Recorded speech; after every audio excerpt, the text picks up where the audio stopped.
Hello everyone. Today I will show you how to install Android Emulator Nox Player. First visit official website of Nox Player.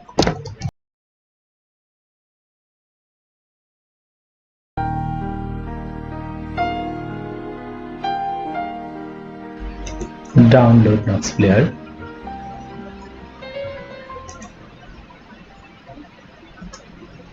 I will pause recording for some time. Now click open folder. Double click on installer file.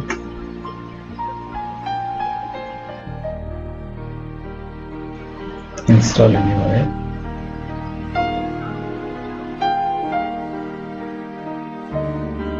Make sure I have read and accept the Nox license agreement is ticked, and then click on install button.